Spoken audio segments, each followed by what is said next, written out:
کہنا چاہیے فارسی کے بارے میں اور قدیم فارسی کے بارے میں اس وقت ہمارے یہاں اولڈ پرشین کو جاننے والا صرف نذیر احمد صاحب تھے. تو انہوں نے وہ ہمیں کلاس میں پڑھائی اور فارسی میں شعری روایت کب سے شروع ہوتی ہے, کیسے شروع ہوتی ہے, اس کے اوپر ان کی گہری نظر تھی اور وہ ہم سب طلباء کو اس کے بارے میں اطلاعات دیتے رہتے تھے. یہاں سے لے کے ایران تک ان کا طوطی بولتا تھا جس کو کہتے ہیں.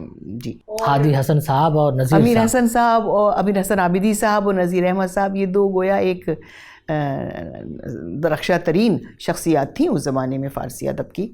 اور غالب انسٹیٹیوٹ جب جس زمانے میں نیا نیا بنا تو میں پی ایچ ڈی کر رہی تھی اس وقت, اور میں نے اپنی پی ایچ ڈی کا پہلا مقالہ غالب انسٹیٹیوٹ ہی میں پڑھا اور عالم مسرور صاحب کی صدارت میں پڑھا, اور ڈر سے برا حال تھا, عمر کم, پی ایچ ڈی کر رہی تھی, اپنے اوپر اعتماد نہیں. معراج نامہ غالب پڑھا, مثنوی ابر گوہربار ہے غالب کے, اس میں معراج نامہ, عجیب و غریب معراج نامہ لکھا ہے غالب نے.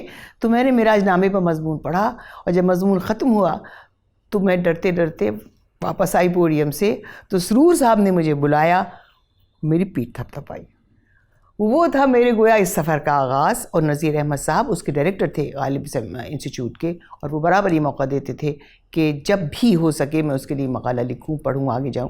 اور میں نے ان سے فرمائش کی. نذیر احمد صاحب نسخہ خطی پر کام کرتے تھے بہت زیادہ. فارسی کی جو ایک کہنا چاہیے میراث ہم کو ملی ہے ہندوستان میں, وہ خطی نسخے ہیں, وہ ان کا خاص میدان تھا. ان کی ایڈیٹنگ, ان کو شائع کرنا, ان پر ریسرچز کرنا. میرا رجحان نقد ادب کی طرف زیادہ تھا. تو میں نے خواہش ظاہر کی نذیر صاحب سے, مرحوم سے, کہ ڈاکٹر صاحب میں کسی تنقیدی موضوع پر کام کروں. ہاں بھی ٹھیک ہے, تمہارا جو چاہے کروں, آزاد بالکل. تو میں نے چنانچہ سعدی کو چوز کیا, اس میں اس کی بشر دوستی پر میں نے کام کیا, ایک تنقیدی مطالعہ کیا سعدی کا. اور انہوں نے ظاہر ہے کہ نہ صرف میری رہنمائی کی بلکہ ہر قدم پر میری رہنمائی کی, جسے کہتے ہیں. ایک بات میں کہنا چاہتی ہوں آپ سے محیط صاحب, یہ ان کے بڑے ہونے کی دلیل ہے کہ اس بات پر وہ لوگ مجھے تعارف جب میرا کرواتے تھے کسی دوسرے سے, جب میں استاد ہو گئی اور وہ استاد الاساتذہ تھے جسے کہتے ہیں, بھائی مجھے خوشی ہے کہ یہ میری طالب علم ہے.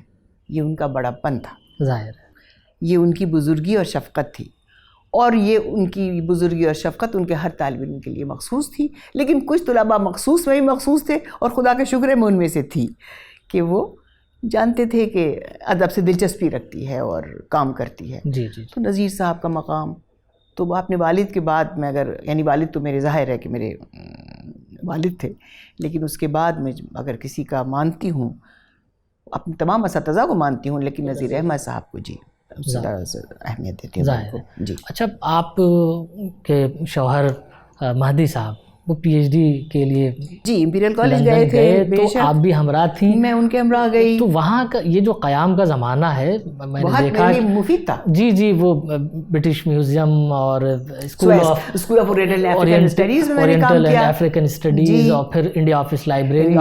تو یہ ادارے وہاں موجود تھے, تو بیٹھ کر آپ نے کچھ وہاں کام کیا. ہم یہ جاننا چاہیں گے کہ وہ فارسی کے قدیم نسخے, مخطوط اردو کے بہت سے مخطوطات اور بہت کتابیں وہاں, بیش قیمت کتابیں, ان کا ایک ذخیرہ موجود ہے. تو آپ نے وہاں بیٹھ کر کچھ ترجمے کیے, اور وہیں لندن سے ہی وہ شائع بھی ہوئے. تو ذرا ہم یہ چاہتے ہیں, ایک تو وہ قیام کا زمانہ, پھر وہ تراجم اور وہاں کا سرمایہ, ذرا ان پہلوؤں پر گفتگو ہو جائے. ضرور. سچ کہیے تو لندن کا یہ سفر ہوا تو تھا مہدی عباس صاحب کی وجہ سے, جو میرے شوہر ہیں, اور ان کو کامن ویلتھ اسکالرشپ ملا تھا اور وہ وہاں اس کے لیے گئے تھے, اور میں ان کے ساتھ بطور ان کے اسپاؤس کے گئی تھی. لیکن وہاں خود میرے لیے بحیثیت فارسی کے استاد کے اتنا بڑا علم کا ذخیرہ موجود تھا کہ وہ 4-5 سال میرے صرف اسی کو ڈسکور کرنے میں لگ گئے جس کو کہتے ہیں. اور میں کام کرتی رہی school of oriental and African studies میں.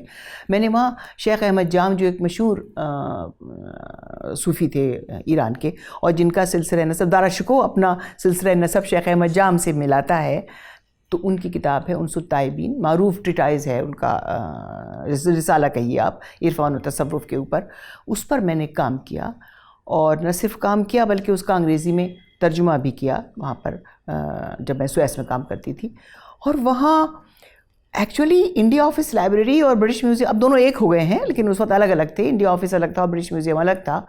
وہ ایک بہت بڑا سرمایہ ہے فارسی والوں کے لیے، اور اگر ہم میں سے کوئی 100 برس بھی وہاں رہے تو اردو، فارسی اور عربی کے جو نسخ خطی وہاں موجود ہیں تو وہ تمام کے تمام پر ایک نظر بھی نہیں ڈال سکتا. ان کی تعداد اتنی زیادہ ہے اور وہ اتنے ویلیوبل مینوسکرپٹس ہیں اور اتنی اہم ہیں. ان میں ہماری پوری تاریخ ہے اور پورا ہندوستان کا کلچر ہے.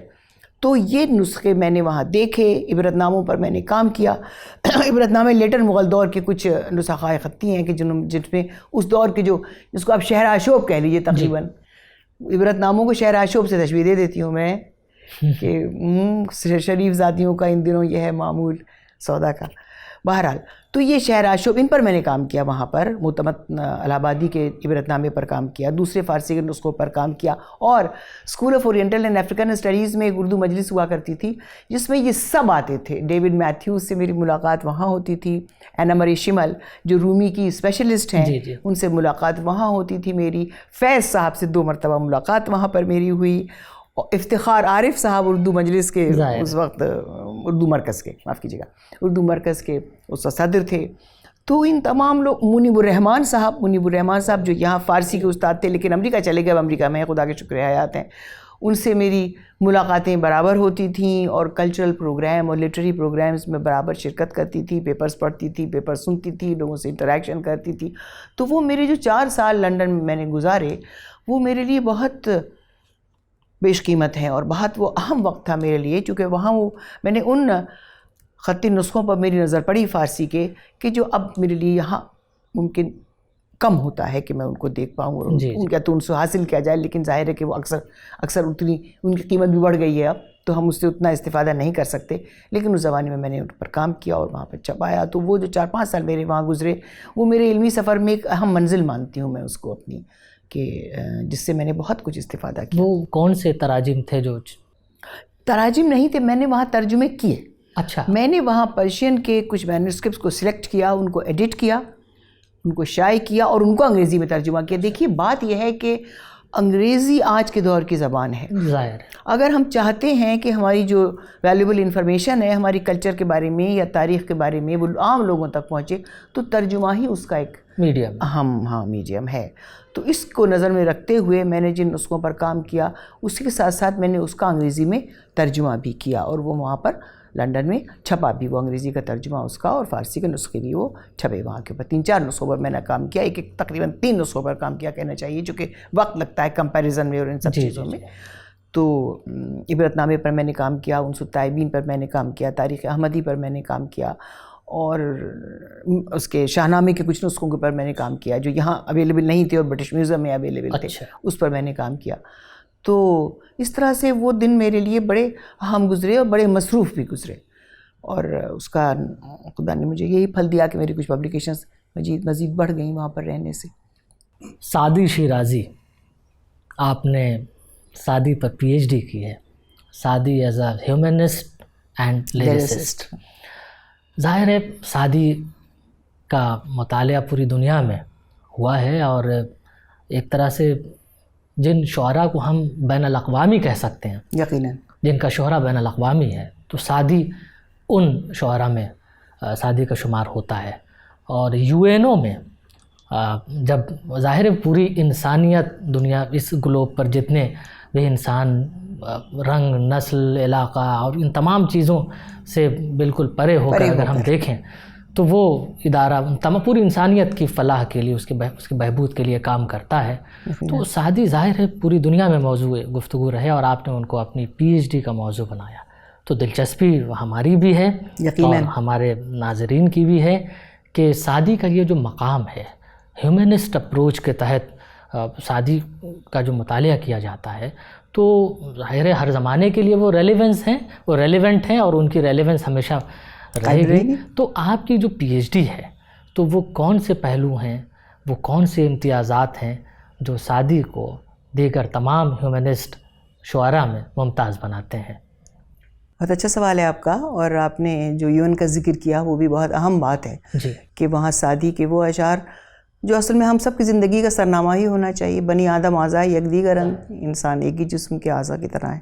یہ اس کے معنی اس کا فارسی سمجھیے اشعار کا معنی یہ ہے، وہ وہاں ہے یون میں. سعدی ایک ایسے شخص ہیں کہ آپ بچے ہیں جب پڑھیں تو بھی وہ آپ کو مزہ دیتے ہیں، اور جیسے جیسے آپ میچیور ہوتے جاتے ہیں اور آپ کا انٹلیکٹ بڑھتا جاتا ہے اور میچورٹی ذہن میں آتی جاتی ہے، ویسے ویسے آپ سعدی کے دوسرے مطالب کو ڈسکور کرتے جاتے ہیں. تو کہنا چاہیے کہ سعدی کی فکر ایک یونیورسل فکر ہے کہ جو ابتدا سے لے کر کے آخر تک آپ کو اپنی نوعیت کی ایک اس زمانے میں، جس زمانے میں کہ ہم بات کر رہے ہیں، یعنی ہمارے یہاں خسرو تھے، وہاں پر سعدی تھے، تو جو فکر ہم کو سعدی کے یہاں، میں نے اصل میں کیا یہ ہے کہ ہم ہیومنسٹ اور ہیومینیٹیرینزم کو الگ الگ کیا ہے. میں نے ہیومینیٹیرین تو تقریباً ہر شاعری ہوتا ہے اور انسانیت پسند ہوتا ہے اور سب کچھ، لیکن ہیومنزم کا جو ایک فلسفہ تھا جو یورپ میں وجود میں آیا 14 سینچری میں، میڈیول پیریڈ میں یورپ میں، تو اس کی ایک خاص پہچان تھی اس ہیومنسٹ فلسفے کی. ان میں سے بھی دو طرح کے فلسفے تھے، ایک ایتھیسٹ تھا، ایک نہیں ایتھیسٹ تھا، ایک خدا شناس تھا، ایک نا خدا شناس تھا. ظاہر ہے کہ سعدی کا خدا شناس فلسفہ تھا. دیکھیے کوئی بھی ازم بعد میں وجود آتا ہے، فکر بعد میں وجود میں آتا ہے، فکر پہلے سے موجود ہوتی ہے. میرا کہنا یہ تھا کہ یورپ اس چیز میں، یورپ بھی اور ویسٹ کے دوسرے ممالک بھی اس میں ماہر ہیں کہ وہ اپنے کو سر فہرست رکھیں ہر چیز میں، کہ یہ ہم نے پہل کی، یہ ہم نے کیا، یہ فلسفہ ہمارا دیا ہوا ہے، یہ فکر ہماری دی ہوئی ہے، یہ آئیڈیالوجی ہماری دی ہوئی ہے. لیکن ایسی بات اگر آپ ذرا زیادہ ڈیپر جائیں چیزوں میں تو ایسی بات دراصل ہے نہیں. خود ہمارے یہاں جو کلاسیکل شعراء تھے، اور سعدی کا شمار کلاسیکل شعراء میں ہوتا ہے، آپ کو معلوم ہے یہ بات، کلاسیکل شعراء میں بھی ماڈرن فکر کی تمام بذرپاشی، ہم اس کو فارسی میں کہیں گے، تمام بیج اور تمام جڑیں ماڈرن فکر کی اور ماڈرن فلسفی کی ہم کو کلاسیکل شعراء میں بھی دستیاب ہو جاتی ہیں آسانی سے اگر ہم ان کے کلام کو بغور دیکھیں.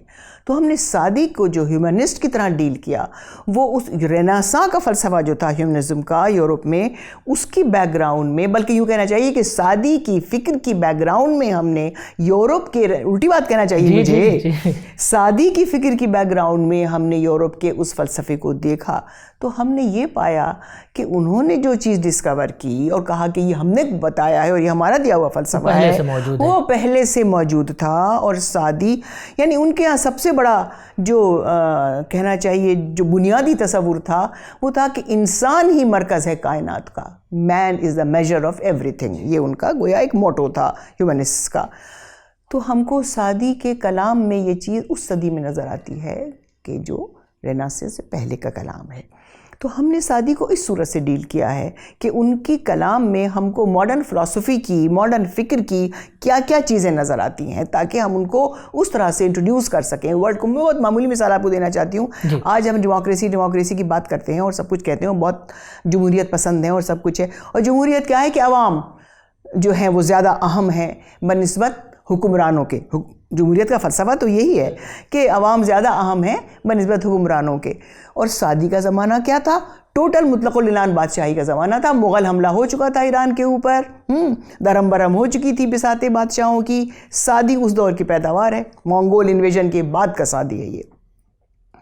لیکن سعدی اپنی نظم میں، اپنی نثر میں یہ کہتا ہے کہ بادشاہ تم ہوشیار رہو.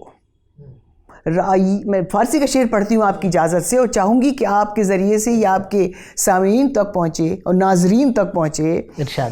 سعدی فرماتے ہیں دیکھیے اس زمانے میں کوئی اتنی پبلشنگ ہاؤسز موجود نہیں تھے جو سعدی کا کلام چھپ چھپ کر کے بادشاہوں کے پاس پہنچا تھا. روبرو کھڑے ہو کے پڑھتا تھا بادشاہ کے دربار میں شاعر.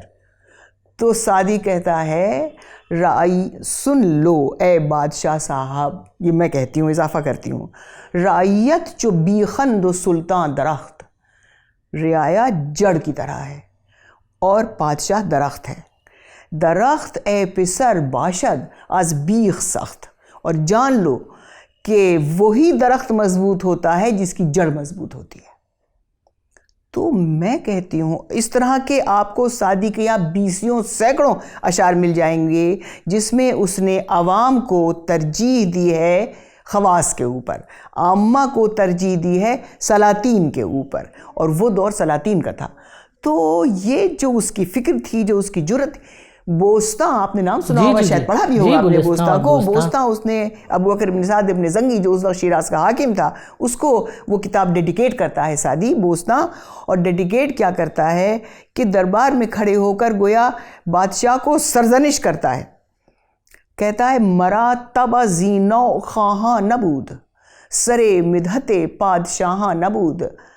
یہ میری طبیعت اس طرف آتی نہیں تھی کہ میں بادشاہوں کی مدح کروں، میرا بالکل ارادہ نہیں تھا کہ میں بادشاہ تیری ثنا و صفت کروں، لیکن میں نے کیوں کی. اگلا شعر نہیں پڑھتی فارسی کا آپ کے ناظرین کو سمجھانے کے لیے. اگلے شعر میں کہتا ہے سعدی میں نے کیوں تیرا نام لیا ہے اور کیوں تیرے نام ڈیڈیکیٹ کیا ہے اپنی کتاب کو، تاکہ لوگ یہ یاد رکھیں کہ میں تیرے زمانے میں تھا، کہ میں تیرے زمانے میں تھا.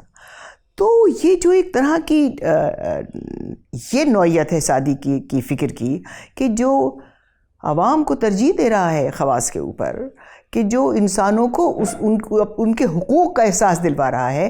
یہ اس زمانے کے شعراء میں فردوسی کیا نظر آتا ہے ہم کو، سعدی کیا نظر آتا ہے ہم کو، صوفیہ کیا کسی اور رنگ سے نظر آتا ہے ہم کو، لیکن سعدی نے اس فلسفی کو جو آگے بڑھایا اس نے مجھے اٹریکٹ کیا اپنی طرف، اور میں نے چاہا کہ اس کی چھان بین کی جائے اور پتہ چلے کہ اس کی ڈیپتھ میں کیا ہے.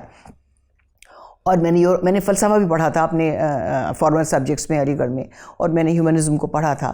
تو مجھے ایک لگا کہ دونوں میں بڑی چیزیں ملتی جلتی سرحدیں ہیں، مناسبت ہے. تو پھر میں نے اس کو اس طرح سے ڈیل کیا، سعدی ایز اے ہیومنسٹ کو ڈیل کیا، اور اس میں مجھے بے شمار، اس وقت مختصر گفتگو ہے آپ سے کہنے کا موقع نہیں ہے، لیکن نامعلوم کتنے پہلو ایسے ہیں کہ جس میں ہم کو سعدی میں ہو بہو وہی فکر نظر آتی ہے جو ہم کو یوروپین ہیومنسٹس کے یہاں پر نظر آتی تھی. ہاں البتہ خدا شناسی کے ساتھ ساتھ.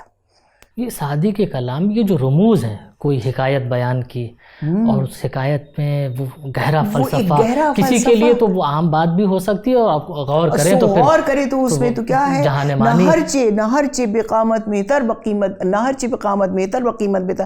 ہر وہ شخص جو دیکھنے میں لمبا چوڑا ہو ضروری نہیں ہے کہ وہ باارزش بھی ہو اور وہ ہنرمند بھی ہو. تو ان کی تو ہر اس کو ہم نے حکایت کا نام دیا، دراصل وہ فلسفہ ہے، دراصل وہ فلسفہ حیات ہے، دراصل وہ آپ کو جینے کی تمیز اور تہذیب اور طریقہ سکھاتا ہے. سعدی کی گلستاں ہو یا سعدی کی بوستاں ہو، وہ انسان کو بہت زیادہ کہنا چاہیے مورل سعدی کہے جاتے ہیں. اب اخلاق، معلم اخلاق کہا جاتا ہے سعدی کو، لیکن اخلاق کو وہ جس طرح سے ڈیل کرتے ہیں اور اخلاق کو جس طرح سے ان کی گلستہ میں، ان کی بوستہ میں جس طرح ایتھکس ہم کو دکھائی دیتی ہے، وہ اس کا ایک بالکل ایک نیا پہلو لے کر ہمارے سامنے آتے ہیں. کبھی تو کہتے ہیں کہ بادشاہ کی تم ثنا و صفت کرو، اور کبھی کہتے ہیں کہ بادشاہ کو اٹھا کر کے پرے رکھو. تو ان تمام باتوں میں کس طرح وہ شخص بیلنس قائم کرتا ہے اور کس طرح وہ جواز پیش کرتا ہے کہ اگر بادشاہ کی تعریف کرو گے تو کیوں کرو گے، اور نہیں کرو گے تو کیوں نہیں کرو گے. یہ تمام باتیں اپنے اندر ایک بہت بڑی فکر کا شروعات تھی جو سعدی نے اس وقت کی 13ویں صدی میں.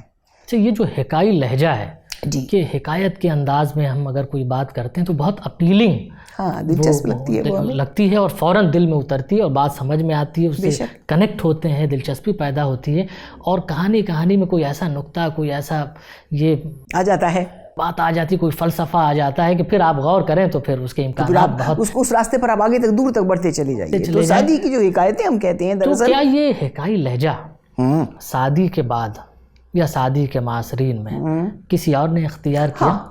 بہت لوگوں نے، فارسی میں تو بہت، فارسی میں خود سعدی کی تقلید میں اور سعدی دوسروں کی تقلید میں یہ حکائی لہجہ وہاں موجود، تو بہت پرانا چلتا چلا رہا ہے. یہ تو آپ جب سے شروع کیجئے، جب سے ہندوستان سے پنچ تنترا لے گئے آ کر کے، وہ تو سنسکرت سے شروع کیجئے، ظاہر سنسکرت سے شروع کیجئے. سنسکرت کی پنچ تنترا کو برزوئی آیا اور برزوئی یہاں سے لے گیا سنسکرت کی کتاب. اس نے کلیلہ و دمنہ کے، آپ نے 100% نام سنا ہوگا، ماشاءاللہ پڑھے لکھے آدمی ہیں آپ.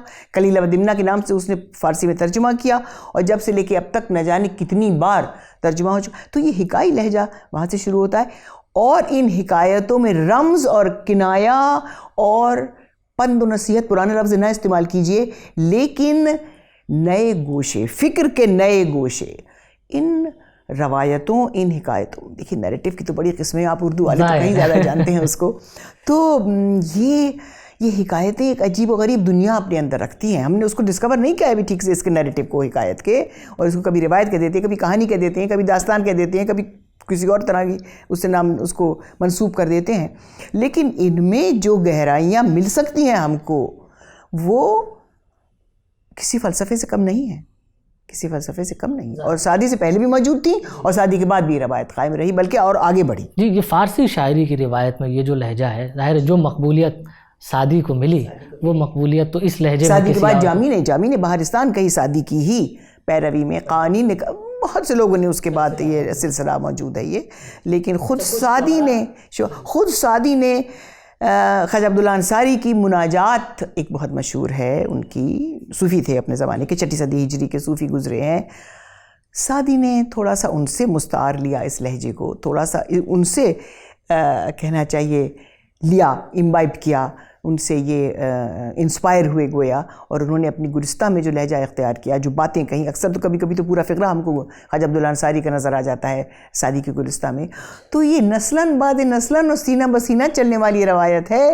ادب کی، کہ جو بہت مضبوط روایت اور بڑی مضبوط روایت ہے، تو اس پر غور و فکر مزید کرنے کی ضرورت ہے، غور و فکر۔ اب انقلاب اسلامی کے بعد 1979 میں انقلاب اسلامی ہوا ہے ایران میں، اس کے بعد کے شعراء اور اس کے بعد کے لکھنے والے اب پیچھے بھی نظر ڈال رہے ہیں۔ اس زمانے میں تو ماڈرنزم کا زور ہو گیا تھا نا بھائی، جی ظاہر ہے اس پر بھی ہم ذکر کریں گے، باتیں کریں گے، باتیں تو ہیں بہت، لیکن وقت کا دامن بہت تنگ ہے۔ بہرحال تو پرانی چیزوں پر اگر ہم نئی نظر ڈالیں اس کی سخت ضرورت ہے، خصوصاً کلاسیکی ادب کے لوگوں کو جس میں فارسی کا شمار ہوتا ہے۔ میں 2 باتوں کی طرف آپ کی توجہ مبذول کرنا چاہوں گا۔ ایک تو بہت سے شاعر ایسے ہوتے ہیں جو آج کے زمانے میں اگر ہم دیکھیں تو آج کل تو گھر بیٹھے شاعری ہو جاتی ہے، لیکن وہ زمانہ سعدی کی زندگی کو جب ہم دیکھتے ہیں تو وہ ایک شہر سے دوسرے شہر، دوسرے شہر سے تیسرے، تو ایک حاصل سیر جہاں، اگر کوئی کلام ہے تو وہ سعدی کا ہمیں 40 سال کے بعد لکھنا شروع کیا۔ جی حاصل سیر جہاں، حاصل سیر جہاں ہے ان کا کلام، دیکھا، اس میں کوئی شک نہیں، پرکھا، سمجھا، پرکھا، اور پھر انٹراسپیکٹ کیا، بالکل اس پر تعمق اور غور کیا، اور پھر کچھ نتائج پر پہنچا سعدی، اور وہ نتائج انہوں نے اپنی ان کتابوں کے وسیلے سے ہم تک پہنچائے۔ اور سعدی کے قصائد سے کبھی بے خبر نہ رہیے گا، عجیب و غریب قصائد ہیں وہ، جی عجیب، قصیدہ ہم کیا سمجھتے ہیں، کھڑے کو تعریف کر دی بادشاہ کی، سعدی نے اپنے قصیدوں میں ایسے ایسے نکتے بیان کیے ہیں اور ایسی چیزوں کی طرف ہماری توجہ دلوائی ہے کہ وہ ایک نئی کیٹیگری قصیدے کی قائم کرتا ہے۔ سعدی کا قصیدہ میری نظر میں تو، چونکہ اس سے پہلے اور اس کے ہوتا تھا، لیکن اس نوعیت سے نہیں ہوتا تھا جس نوعیت سے سعدی کے قصیدے ہم دیکھتے ہیں۔ اچھا، ہندوستان میں جو سعدی کے مطالعات ہوئے ہیں، بچپن سے پڑھایا جاتا تھا، بچپن میں گلستاں پڑھائی جاتی تھی، یہ یونیورسٹیز کی سطح پر تو کیسے کام ہوئے ہیں؟ تشفی بخش ہیں؟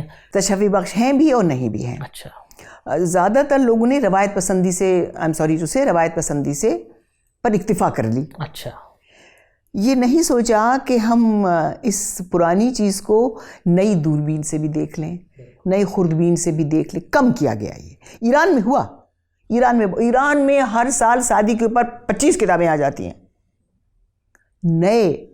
نئے لٹریری کیننز اور نئے لٹریری اصول اور ضوابط کو مد نظر رکھتے ہوئے سعدی کی کلام کو اور سعدی کی نثر کو وہ سال میں 25 بار ایویلویٹ کرتا ہے اپنی کتابوں سے۔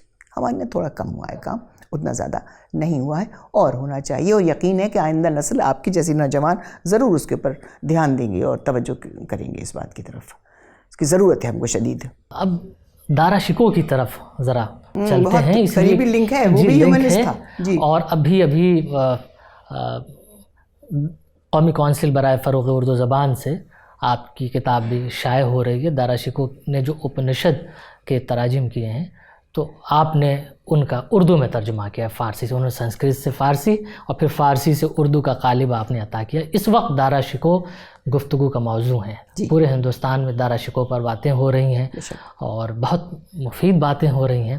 تو یہ جو ایک ڈسکورس ابھی قائم ہوا ہے دارا شکوہ کی خدمات پر، تو اس میں یہ کتاب یقیناً ایک اہم حوالہ اور ایک اہم اضافہ ثابت ہوگی۔ تو اس حوالے سے اگر کچھ گفتگو ہو جائے۔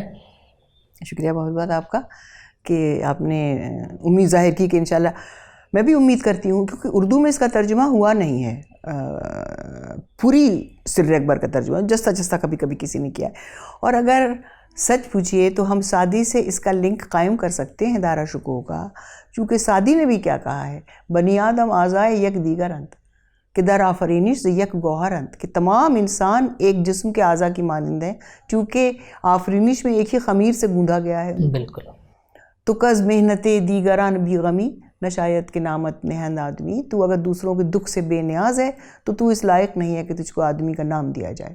یہ فلسفہ سعدی کا تھا، اور دارا شکوہ بھی اسی فلسفے کو لے کر آگے بڑھتا ہے کہ دنیا کا ہر مذہب، ہر قوم اعتبار اور احترام کے لائق ہے، تمہارا اپنا مذہب جو بھی ہو، لیکن دوسروں کے مذاہب کو بھی غور سے دیکھو، ان کو سمجھنے کی کوشش کرو، ان کا تقابل اگر کر سکو تو اپنے مذاہب سے کرو، اور دیکھو کہ کیا آیا۔ دارا نے کچھ کامن چیزیں پائی تھیں عرفانی، اسلام عرفانی اور اپنشد اور ویدانتا کی تعلیم میں۔ شنکراچاریہ کا جو ویدانت تھا اس کی جو تعلیمات تھیں ان میں، اور اسلامک مسٹسزم میں، عرفان اسلامی میں دارا کے بقول بہت سی چیزیں کامن اس کو نظر آئی تھیں، اور ان کا اس نے مجمع البحرین میں گویا ایک تقابلی مطالعہ کیا ہے، اور پہلا تقابلی مطالعہ ہے مذاہب کا، کمپیریٹیو لٹریچر، کمپیریٹیو ریلیجن اس کو ہم اور آپ آج کہتے ہیں، لیکن اس دور میں یہ اصطلاح بھی نہیں تھی۔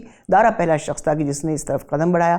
تو سر اکبر میں اس نے 52 اپنشد کا ترجمہ وہ کرتا ہے، اور یہ ظاہر کرتا ہے اپنی خواہش کہ میں یہ سمجھتا ہوں کہ میرے اس ترجمے، یہ میں نے اپنا ترجمہ، بڑی پتے کی بات کہتا ہے وہ، میں نے یہ ترجمہ مخصوصاً اپنے خاندان والوں کے لیے کیا ہے کہ وہ اس کو پڑھ کر سمجھیں۔ تو میں یہ سمجھتی ہوں کہ دارا یہ کہنا چاہتا ہے، اس کا خاندان کون سا تھا؟ اس کا شاہی خاندان تھا، کہ ہمارے روایت میں یہ چاہتا ہوں، ہماری شاہانہ گھر کی روایت میں یہ رواداری اور یہ برادر خندگی جسے ہم فارسی میں کہتے ہیں، اور یہ مساوات شامل رہنا چاہیے۔ جب وہ اپنے دیباچے میں یہ بات لکھتا ہے کہ میں نے اپنے گھر والوں کے لیے لکھی ہے یہ کتاب، تو اس کا مقصد اس سے یہ ضرور ہے کہیں نہ کہیں کہ وہ بھی اس روایت کو قابل توجہ جانیں اور اس پر عمل کرنے کی کوشش کریں۔ تو یہ ہندوستان کو ایکتا دینے کے لیے اور ہندوستان میں ایک قومی یکجہتی کے مد نظر دارا کی یہ مساعی رہیں، اور اگر عام لوگوں تک یہ بات پہنچے، ہندو ہو یا مسلمان ہو یا کوئی بھی دوسرا مذہب ہو، عام لوگوں تک یہ بات پہنچے کہ دارا نے کیا کیا اس سلسلے میں، دارا کی کوششیں کیا ہیں، تو یقیناً ان کا نقطہ نظر بھی اس طرف بدل سکتا ہے، اور وہ بھی غور کر سکتے ہیں کہ کیا ہم اس طرف توجہ کر سکتے ہیں۔ تو یہ بات دارا کی، یہ اور دارا شکوہ کی آج کل ہم کو دنیا میں جو احوال ہے وہ آپ پر اور ہم پر کسی پر پوشیدہ نہیں ہے، جس طرح کی بھی کانفلکٹس ہیں تمام عالم میں ہیں، وہ بالکل ایسے میں بہت ضرورت ہے ایسے تصورات اور ایسے نظریات، ایسے تصورات کی جو یکجہتی کا علم بردار ہو۔ بالکل تو ہم دارا کو یکجہتی کے علم بردار کی حیثیت سے دیکھنے کی کوشش کرنا چاہیے ہم سب کو، اور وہ ہے یکجہتی کا علم بردار۔ تو بہرحال یہ اپنشد کا ترجمہ انشاءاللہ چھپ کر آئے گا تو اردو والوں تک بھی پہنچے گا، اور یہ ضروری کام تھا، بلکہ ضروری تھا شاید، میرے بھی خیال بلکہ ڈیو تھا ڈیو تھا، صحیح کہتے ہیں آپ، ڈیو تھا یہ کام، ڈیو تھا کہ اردو جیسی زبان میں اس کا ترجمہ نہ ہو، جبکہ اردو ہمارے اسی کلچر کی، ایکچولی اسی یکجہتی کی علم بردار اردو زبان بھی ہے۔ بالکل تو پھر اس میں تو ترجمہ ہونا ہی چاہیے، ضروری تھا۔ اب میں آپ کی ایک کتاب کی طرف آپ کی توجہ مبذول کراؤں، ریولیوشن اینڈ کریٹیوٹی۔ 1979 کے انقلاب اسلامی کے بعد کی جو تخلیقیت ہے ایران کی، ظاہر بہت کچھ تبدیل ہو گیا تھا۔ تو اس کتاب کا پیش لفظ حامد انصاری صاحب نے تحریر فرمایا ہے۔ تو یہ انقلاب اسلامی کے بعد کی جو تخلیقیت ہے، خاص طور پر یہ کتاب جس چیز کو ڈسکلوز کرتی ہے، ہم چاہتے ہیں کہ ذرا ان پہلوؤں پر گفتگو۔ ضرور، میں اس میں مجھے دلچسپی ہے، کیونکہ انقلاب اسلامی کے بعد اصل میں ادبیات میں بھی انقلاب آ گیا، اور میں نے اس میں 3 چیزوں کو مد نظر رکھا ہے: آرٹ، فلم اور لٹریچر۔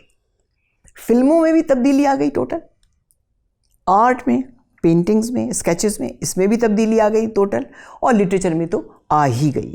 تو میں نے اپنی اس کتاب میں کمپیریزن سے ایک طرح سے کیا ہے کہ اسلامک ریولوشن سے پہلے، یعنی 1979 سے پہلے، گو کہ جدید فارسی ادب اور جدید فارسی شعر وجود میں آ چکا تھا، قاجاری دور میں وجود میں آ چکا تھا، 19ویں صدی کے شروع میں ہی وہ تقریباً ایک طرح کی شکل اختیار کر چکا تھا، لیکن اب انقلاب اسلامی کے بعد اس نے مزید، مثلاً وہ ایک نئی صنف ایجاد کر دیتا ہے انقلاب اسلامی، آپ اردو والے آدمی ہیں, آپ کو غزل حماسی یعنی جنگی غزل. غزل اور جنگ میں آپ بظاہر تضاد پائیں گے, لیکن ان کے شعراء نے ایک نئی صنف ایجاد کی, اس کا نام ہے غزل حماسی, جنگی غزل جسے ہم اور آپ اردو میں کہہ سکتے ہیں. اور انہوں نے پورا استعارہ, پورا تلازمہ جنگ کی تعبیرات سے بھی لیا اور پھر جنگی تعبیرات میں ٹرانسفر بھی کیا جو روایتی استعارہ تھا. مثلا لالے کا پھول ان کے نزدیک اب شہداء کا لہو ہے, مثال دی میں نے آپ کو. اور اس طرح کے بے شمار استعارے بدل کر انہوں نے اس کو انقلابیت کے رنگ میں ڈھالا. شعر مثنوی در مثنوی کا رواج ہوا. مثنوی در احمد عزیزی کی مثنوی در مثنوی, کفشائے مکاشفہ اس کی مشہور مجموعہ ہے مثنویوں کا. اور مثنوی در مثنوی خسرو کے یہاں تھا, مثنوی میں وہ غزل بھی ڈال دیتے تھے اور کبھی کچھ اور. خسرو تھے. تو انقلاب اسلامی کے بعد اس طرح اصناف ادب میں بھی چینج ہوا ہے. اور خصوص یہاں وہ موقع آ گیا کہ اب تک فارسی میں نثر نظم سے پیچھے رہتی تھی. شعر فارسی کا حاوی رہا ہے, آپ کو بھی معلوم ہے یہ بات, ہمیشہ حاوی رہا. انقلاب اسلامی کے بعد نثر آگے بڑھ گئی فارسی سے, شعر سے. چونکہ جس طرح کی آپ کو اس سے دلچسپی ہوگی, خاص اور آپ کے سننے والوں کو اور دیکھنے والوں کو بھی دلچسپی ہوگی کہ جس طرح کا فکشن اور جس طرح کی شارٹ سٹوری, داستان کوتاہ جسے ہم آپ افسانہ کہتے ہیں, جسے آپ یا داستان نہیں کہیں گے آپ اس کو, آپ داستان کسی اور طرح سے کہتے ہیں ہم لوگ, فارسی میں اسے داستان کوتاہ کہا جاتا ہے. تو جو شارٹ سٹوری اب لکھ رہی ہیں عورتیں وہاں کی یا مرد وہاں کے, وہ ایک ٹوٹلی ڈفرینٹ استعارہ اور ایک بالکل ڈفرینٹ نیریٹو ہے ان کہانیوں کا, ان شارٹ سٹوریز کا, جو اس سے پہلے کبھی ایران میں وجود نہیں رکھتا تھا. یہ ایک امیزنگ تبدیلی. تمام کے تمام سوشل ایشوز ہیں, تمام کے تمام عورتوں کے ایشوز ہیں, تمام کے تمام کلچرل ایشوز ہیں, تمام کے تمام ایران کی شناخت کے ایشوز ہیں. اور ان کو وہ کس طرح سے اور کس سمبولک طریقے سے ایلیگری کے ذریعے, میجک ریئلزم, حقیقت جادوئی اس کو وہ کہتے ہیں کہ جو یورپ سے انہوں نے لیا ہے اس صنف کو, حقیقت جادوئی انہوں نے اپنے اس فکشن میں داخل کی ہے. کس طرح سے اس کے ذریعے سے یہ اپنی بات کو پورے طور پر, مکمل طور پر رمز کے ذریعے, کچھ بھی آپ کہہ لیجئے پرانی اصطلاح میں, عوام تک پہنچایا انہوں نے. تو شارٹ سٹوری جو ہے, it has now taken over the poetry after the Islamic Revolution in Iran. تو یہ ایک بہت بڑا چینج آیا ہے وہاں کے اوپر, بہت بڑا چینج آیا ہے. فلموں کی بات ہم نہیں کرتے, وقت نہیں آپ کے پاس, اور آرٹ کی بات نہیں کرتے, ہمارا ادب سے تعلق ہے اس وقت آپ کی گفتگو میں. تو یہ ریولوشن اینڈ کریٹیوٹی میں ہم نے اسی پر فوکس کیا ہے کہ کس طرح سے رفتہ رفتہ انقلاب کے, ہم نے 10 سال کے عرصے میں بانٹا تھا اس کو, کہ انقلاب 1979 کے بعد 1989 تک ادب کی کیا صورتحال رہی, 1989 کے بعد 1990 آگے 10 سال آگے بڑھائیے, دہا کر کے ہم نے اس ادب کو ایویلویٹ کیا اور انالیسس کیا کہ اس دہے میں کیا تغیرات ہوئے, اس کے بعد اس دہے میں کیا تغیرات ہوئے, اور اب جس طرح سے فارسی نثر اور فارسی شعر ہمارے سامنے آ رہا ہے وہ کس صورت میں آ رہا ہے. اور بڑے مزے کی بات ہم آپ کو یہ بتائیں, سب کے ہندی آپ بھی جانتے ہیں, ہم بھی جانتے ہیں, اور سب کے ہندی ایک زمانے میں ایران کی نفرین کا شکار, اس کے اوپر ملک الشعراء بہار جو ایران کا مشہور کرٹک ہے, اس نے کہہ دیا کہ نزدیک تھا کہ ہندوستان میں فارسی کا قلاع و قمع ہو جائے. لیکن اب صورتحال بالکل مختلف ہے.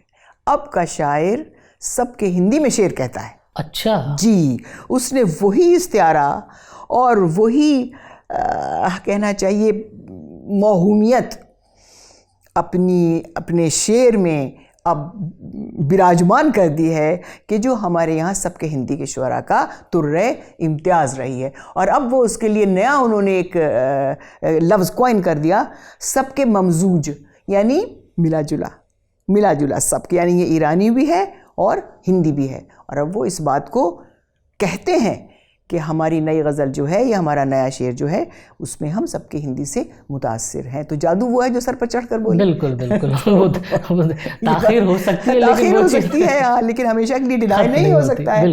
تو وہ اب یہ نوعیت ہے وہاں کے شعر کی کہ وہ اسی طرح کی رمزیت ہے اس میں اور اسی طرح کا ظاہر کافی کچھ تبدیل ہو چکا ہے. وہ ابہام ہے, عالمی منظرنامہ بھی نظر آتا ہے, عالمی منظرنامہ بھی نظر آتا ہے, اور جو ایشوز ہیں جو مقامی ایشوز ہیں وہ بھی نظر آتے ہیں, اور جو دنیا بھر میں جو نئے ٹرینڈز چل رہے ہیں وہ میں نے کہا نا میجک ریئلزم ایک بالکل نیا صنف ہے. فیمنزم کا بھی بات ہو رہی ہے, اور ماڈرنزم اور پوسٹ ماڈرنزم, سارے جو مسائل ہیں, سارا کچھ مسائل جو آپ ان کی پوری دنیا میں گفتگو ہو رہی ہے وہاں بھی ہو رہی ہے. اب چلتے چلتے ایک آخری سوال آپ سے میں کرنا چاہوں گا, اور ظاہر ہے اگر اس پر گفتگو نہ ہو تو ہماری آج کی یہ گفتگو نامکمل رہے گی. جی, پرشین انسٹیٹیوٹ, علی گڑھ مسلم یونیورسٹی میں آپ نے پرشین انسٹیٹیوٹ قائم کیا.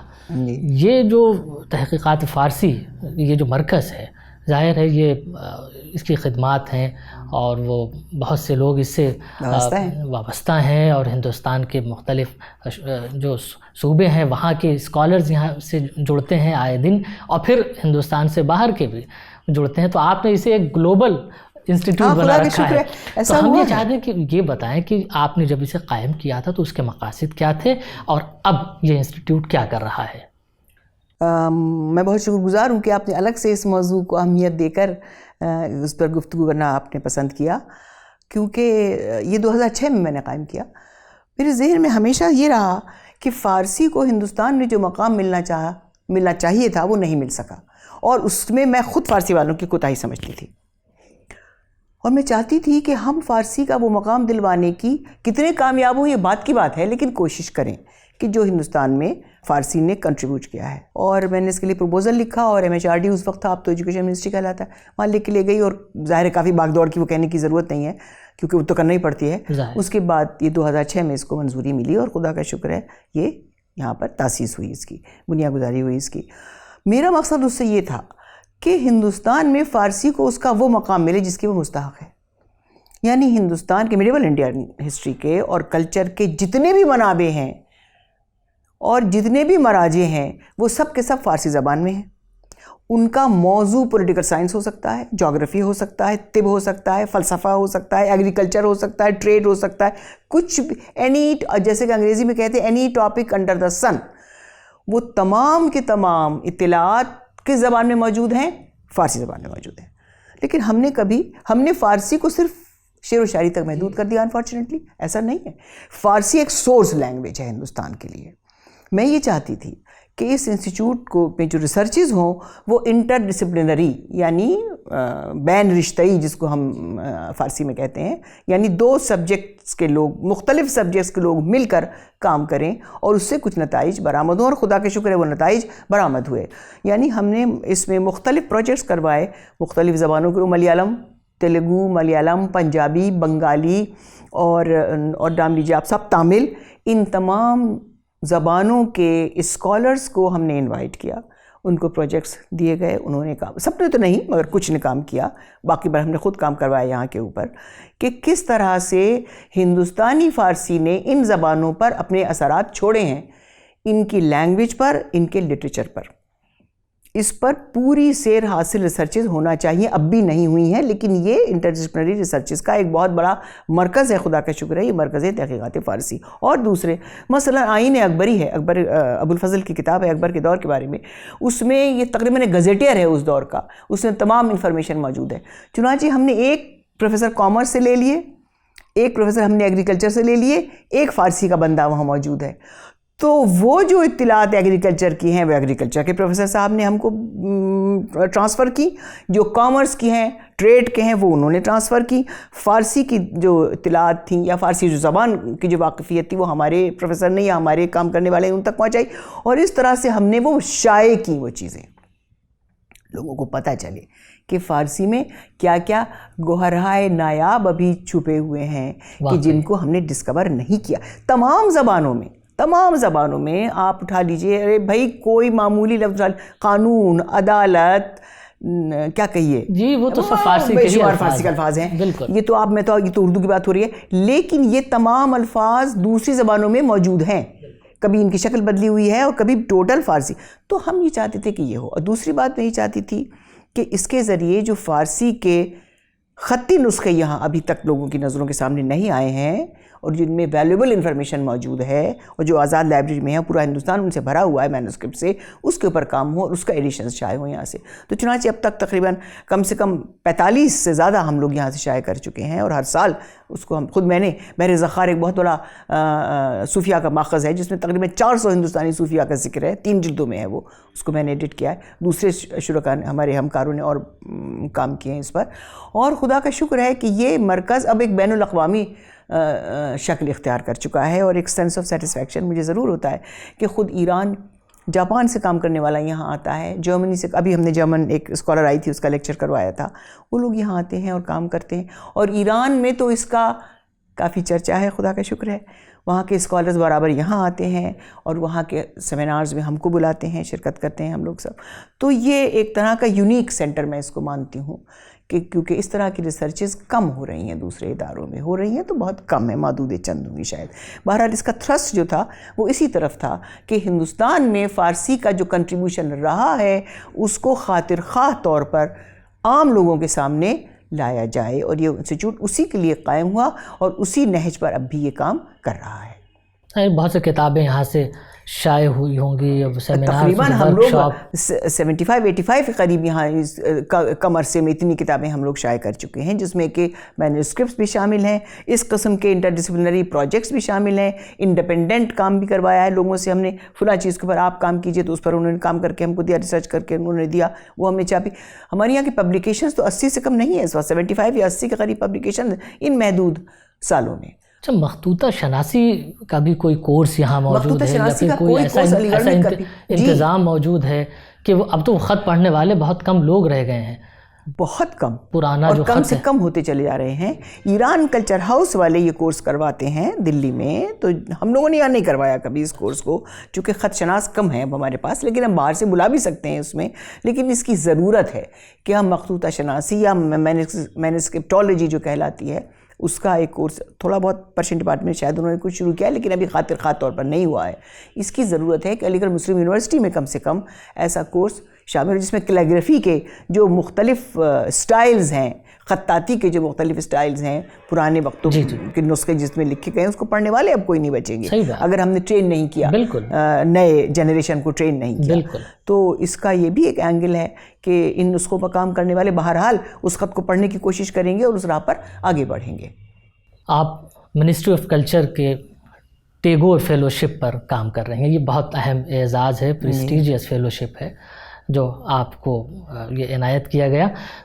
اور اس فیلوشپ میں آپ جو ہندوستان کی تاریخ سے متعلق جو کتابیں ہیں، جو مخطوط ہیں، جو کام ہوا ہے، ان پر آپ کی محنت جاری ہے. تو میں یہ جاننا چاہتا ہوں کہ یہ ہندوستان کی تاریخوں پر یہ جو آپ کام کر رہی ہیں اس منصوبے کے تحت، ذرا اس کا تعارف ہو جائے. جی، سب سے پہلے تو میں یہ کہنا چاہوں گی کہ پہلی مرتبہ کسی فارسی کے اسکالر کو، فارسی کا اسکالر اتنا خوش قسمت ہوا ہے کہ اس کو ٹیگور نیشنل فیلوشپ دیا گیا ہے. کبھی نہیں دیا گیا تھا کسی فارسی کے اسکالر کو.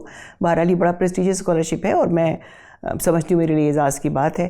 اعزاز مجھے پریزیڈنٹ آف انڈیا کا ایوارڈ بھی ملا ہے، لائف اچیومنٹ ایوارڈ بھی ملا ہے ایران سے، لیکن وہ ایوارڈز کی بات ایک دوسری بات ہے، علمی بات ایک دوسری بات ہے. جی ہاں، تو یہ اس کے تحت ہم نے کچھ نسخے رامپور رضا لائبریری کے چنے ہیں، کیونکہ وہ ایک بہت بڑا مخطوطوں کا ذخیرہ ہے وہاں کے اوپر، کہ جو خصوصاً اتر پردیش جو ہے، یو پی جسے ہم کہتے ہیں، کی تاریخ اور کلچر سے مناسبت رکھتے ہیں. چونکہ رامپور اتر پردیش میں واقع ہے تو ہمارا جو گویا نوڈل انسٹیٹیوشن ہے وہ رامپور رضا لائبریری ہے، اس سے ہم کانٹیکٹ میں رہتے ہیں اور وہاں کے نسخوں پر ہم کام کر رہے ہیں. تو یہ کچھ نسخے جو میں نے وہاں سے سلیکٹ کیے ہیں، اس میں ایالت اتر پردیش یعنی یو پی کے چند شہروں کی تاریخوں پر ہم نے مخصوصی طور پر خصوصاً کام کرنا چاہتے ہیں ان کے اوپر، جیسے فتح گڑھ ہے یا فروخ آباد ہے یا کانپور ہے یا اس طرح کے جو اور کئی علاقے ہیں یو پی کے جو معروف رہے ہیں اپنے زمانے میں، اس کے اوپر ہم اس میں کام کر رہے ہیں اس فیلوشپ کے تحت. اور ایک باقاعدہ بڑا پروجیکٹ ہے یہ کہ جو انشاءاللہ امید ہے کہ ظاہر ہے جب یہ اپنے اختتام کو پہنچے گا. ہاں جی، تو کچھ کا اس کا کنٹریبیوشن رہے گا انشاءاللہ. جی، آج کی یہ جو ہماری گفتگو بے حد مفید رہی اور ہمارے ناظرین کے لیے بھی ہوگی، اس لیے کہ بڑے اہم مسائل پر آج ہم نے گفتگو کی. سعدی پر ہم نے ظاہر بہت سے ان کے سعدی کے گوشے روشن ہوئے اور بہت سے فارسی کے مسائل اور آپ کے احوال بھی ہم نے جانیں تو ایک اچھا خاصا ہم کہہ سکتے ہیں کہ ہماری گفتگو میں وہ فارسی اور دوسرے مسائل بھی روشن ہو گئے. ہم آپ کے بہت شکر گزار ہیں ریختہ فاؤنڈیشن کی جانب سے کہ آپ نے ہمارے لیے وقت نکالا. اور میں ریختہ فاؤنڈیشن کی شکر گزار ہوں کہ انہوں نے مجھے یہ موقع دیا. آپ دیکھ رہے تھے ریختہ فاؤنڈیشن کی بہت اہم پیشکش روبرو. گفتگو میں ہمارے ساتھ شریک تھیں پروفیسر